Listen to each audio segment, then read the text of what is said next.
All right, Michael Scotto catching up with New Jersey Nets shooting guard slash small forward Gerald Green. Gerald, thanks for joining me. You came out of high school in 2005. You went to the Boston Celtics. At the time, did you feel that you were ready for the NBA transition at such a young age? I actually did. I thought that, what I did in high school was, good enough to last in this league. And I knew after the first couple of years, that that wasn't the case. I knew that, I needed a little bit more development. And at the time it's tough to develop guys, when teams are just trying to win now. So it was a tough situation at the time, but I just gradually try to learn every year try to get better. And I'm here today trying to prove myself again that that I can play in this league. And I'm not trying to go anywhere for a while, but hopefully I'm just for me, the biggest thing to me is just trying to get better every day. And also, after you finished your time up with Boston, you went to the Timberwolves, you went to Dallas, you went around the league a little bit. How did that shape your NBA experience going forward? Were you able to develop from those situations? Oh, most definitely. It's definitely tough moving from team to team because you're trying to want to find a home, but at the same time, it just, it made me to who I am today. It made me understand the business of this league, and there's some days that, next day you might be here, next day you could be gone. And, that's kind of just how I'm taking my perspective about the league. One day I was in the league, the next day I wasn't. So, I just try not to take anything for granted. Try to be a better professional every day. So when, so when good times and bad times come, I'll be ready to prepare myself for it because I'll be a professional about it, And that's the biggest thing in this league for players is trying to learn how to be professional when you're a young guy. And at the time I wasn't professional. I was an amateur coming out of high school. And I think that's one thing that college will teach kids is how to be a professional, how to project yourself in life better. And in high school I was young, but I feel that I have that now. So David Stern you mentioned about going to college. David Stern would like to implement either a 2-year rule where kids have to go to college. It's already at 1. You think that would be beneficial? You know what? Honestly, to me, I don't like. David Stern was definitely the boss. He's going to make the final decision. He's the rule. But to me, I don't think it would be. I don't think that it's any beneficial. I think that, honestly, I think that the kids should still struggle out of college too, coming out of college. So I don't think that if they do a couple years in college, they'll be more developed. Because I think that even when you get a 4-year guy even a guy who's been redshirted, he comes into this league, they still struggle because this is a different league. So.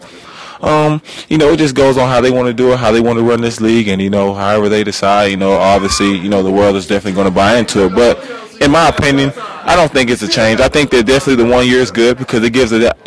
Every kid should experience college. Every guy should have that different. Have that section. You just never know what happened in life. But 2 years, I don't know. But it's definitely not my call. But just my opinion.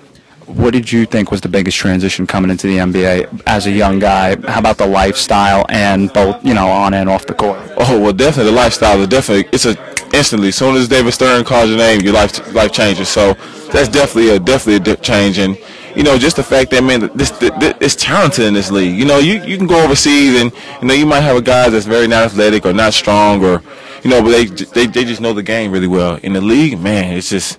Every night you're going to get somebody who can play, who's one of the best players in the world. So, that's just the biggest thing is everything is just so fast in the NBA. When coaches be throwing, basketball terminologies at you defensively and offensively, you got to learn how to catch and pick that up. In college, they'll sit and stop, and they'll train you repeatedly to do it. NBA is different because it's so many games. As soon as you play one game, you got to move on to the next team. So it's just kind of, you got to catch on. If you don't, you don't. If you do, then life will be better for you.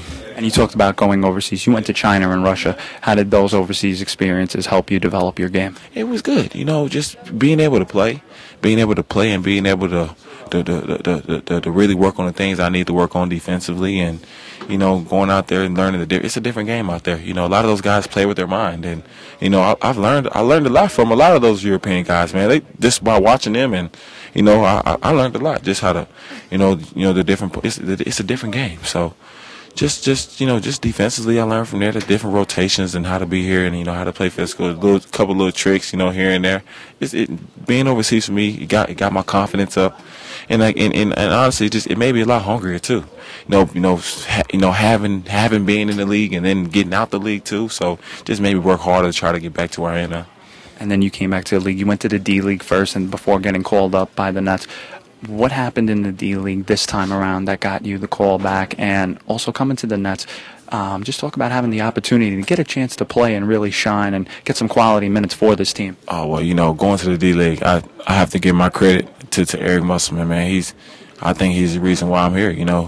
Just by him letting me, by him teaching me things and teaching me the way to be professional, riding me, making sure that I am professional, making sure that I don't take practices off, I don't take days off. Well, I don't take days off, but I don't take every minute I'm on the court. I need to go 100%. He always says, go 100%.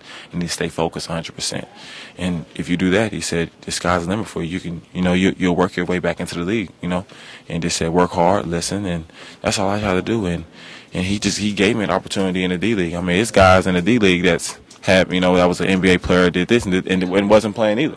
So just by him giving me an opportunity to play, it was just a blessing for me. So I just tried to do everything he told me to do, and he was exactly right. He told me if I listened to him, I'll be back, and he was right. I'm back, and just me being here at the New Jersey, it's almost like a dream come true. I feel like a rookie again because of I've been away for so long, and I wanted it, and I just never thought that this opportunity to come again. And a lot of people in life don't get second chances, and for me to get a second chance at this is just a blessing. And so, I just don't want to take this for granted, and I won't. And I'm gonna try to do everything I can to stay and try to be the best person I can be on and off the court, and be a better professional. And I think that I have, but I want to continue to keep doing those things, to keep continuing to get better.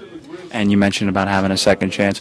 Do you think that now, going forward, that you can be with this Nets team heading into Brooklyn as well in the future? Oh, most definitely. This is the team that gave me my first opportunity. I don't see how I would want to leave this team. But this team has a lot of flexibility for next year in the summer. They definitely, they definitely want to fill some pieces in. But hopefully, I'm one of those pieces that they can fill in. I definitely feel like this is home for me. This fans, this city, this team, this organization makes me feel like home for me. So I definitely see their future for me here with the Nets. But you just never know. You just never know as far as free agency. But we'll see once summertime comes. All right, Gerald. Thanks for your time. I wish you good luck tonight and going forward. That's Gerald Green. I'm Michael Scotto. Thank you.